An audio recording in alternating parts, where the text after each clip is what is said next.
अखिलेश यादव ने राजा सुहेलदेव की प्रतिमा लगाने का किया ऐलान, तो यूपी में राजा सुहेलदेव को लेकर गरमाया मुद्दा।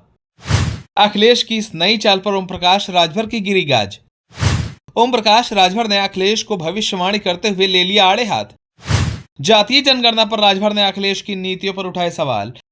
चलिए आपको बताते हैं। साल 2027 में यूपी में विधानसभा का चुनाव होना है, लेकिन 2 साल पहले ही राजनीतिक दलों ने अभी से माहौल बनाना शुरू कर दिया है।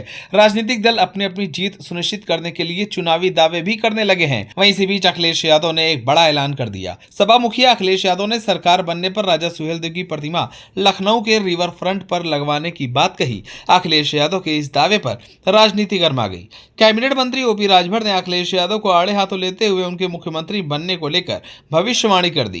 दरअसल आपको बता दें कि अखिलेश यादव ने लखनऊ में पार्टी ऑफिस में एक प्रेस कॉन्फ्रेंस बुलाई। इस दौरान अखिलेश यादव ने राजा सुहेलदेव की प्रतिमा लगवाने को लेकर बड़ा ऐलान कर दिया।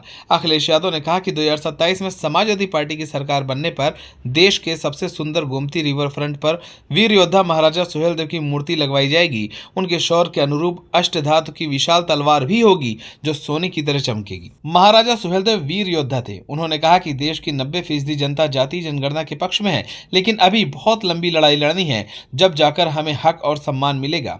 अखिलेश यादव के इस ऐलान के बाद सुभाषपा मुखिया और मंत्री ओम प्रकाश राजभर ने अखिलेश यादव पर पलटवार किया। ओम प्रकाश राजभर ने कहा कि अखिलेश यादव अब कभी मुख्यमंत्री नहीं बन पाएंगे और ना ही कभी मूर्ति लगा पाएंगे। ओम प्रकाश राजभर आगे कहते हैं कि अखिलेश यादव 22 साल तक इसी तरह चिल्लाते रहेंगे, 22 साल तक उनकी यही दुर्गति होगी। इसी के साथ ओम प्रकाश राजभर ने सपा मुखिया अखिलेश यादव को आड़े हाथों लेते हुए कहा कि 4 बार सपा की सरकार रही और 5 साल अखिलेश यादव खुद मुख्यमंत्री रह चुके हैं, तब उनकी जुबान पर कभी भी राजा सुहेलदेव का नाम नहीं आया। जब हम उनके साथ गए तब हमारे साथ अखिलेश यादव ने राजा सुहेलदेव की तस्वीर पर फूल चढ़ाया था। यहां तक कि अखिलेश यादव ने राजा सुहेलदेव की जयंती पर भी फूल नहीं चढ़ाया, तो वो क्या मूर्ति लगवाएंगे। कैबिनेट मंत्री ओम प्रकाश राजभर ने कहा कि हम 22 साल से जातीय जनगणना कराने की मांग कर रहे थे, लेकिन अखिलेश यादव 5 साल मुख्यमंत्री रहे, कभी उन्होंने मुख्यमंत्री की हैसियत से प्रधानमंत्री से मिलकर जाति जनगणना की मांग नहीं की। जब हम उनके साथ गठबंधन में गए तब अखिलेश यादव को पता चला कि जातीय जनगणना भी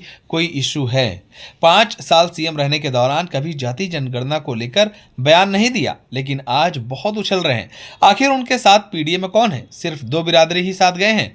ओम प्रकाश राजभर ने कहा कि हमारे साथ 5,000 यादव और 50,000 मुसलमान हमारे साथ हैं, तो उनके साथ पूरा पीडीए कैसे है?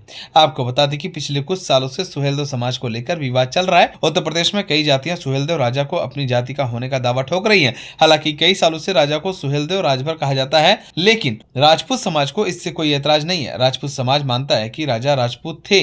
कई लोग उन्हें पासी समाज का मानते हैं। वहीं इन सबको देखते हुए एक बार फिर सियासत तेज हो गई है। जब से अखिलेश यादव ने राजा सुहेलदेव की प्रतिमा लगवाने की बात कही है, तब से ही ओम प्रकाश राजभर और अखिलेश यादव के बीच जंग छिड़ गई है, क्योंकि 2027 में यूपी में विधानसभा चुनाव होने हैं। आपको बता दें कि यूपी में पूर्वांचल में राजभर समुदाय को काफी अहम माना जाता है। 2022 के चुनाव में राजभर समाज का बड़ा तबका सपा के साथ रहा था, क्योंकि ओम प्रकाश राजभर की सुभाषपा के साथ उनका गठबंधन था। इसके बाद दोनों का गठबंधन टूट गया। ओम प्रकाश राजभर अब बीजेपी के साथ है। ऐसे में राजभरों का विश्वास बनाए रखने के लिए सुहेलदेव का सहारा ले रहे हैं। राजा सुहेलदेव की विरासत पर दावा करने की रणनीति मानी जा रही है। 2016 में राजभर समाज के वोट साधने के लिए अमित शाह ने सुहेलदेव के गौरव को बहाल करने का वादा किया था। पीएम मोदी ने सुहेलदेव के नाम पर डाक टिकट जारी किया था और ट्रेन चलाई थी। सपा ने सुहेलदेव की मूर्ति को लखनऊ में लगवाने का दांव चला। इससे ओम प्रकाश राजभर की मुश्किलें बढ़ने वाली हैं। अब देखना होगा कि 2027 में अखिलेश यादव कामयाब हो पाते हैं या नहीं। आप सभी को क्या लगता है हमें कमेंट कर जरूर बताएं। अगर आप नए हैं तो हमारे चैनल को सब्सक्राइब करें।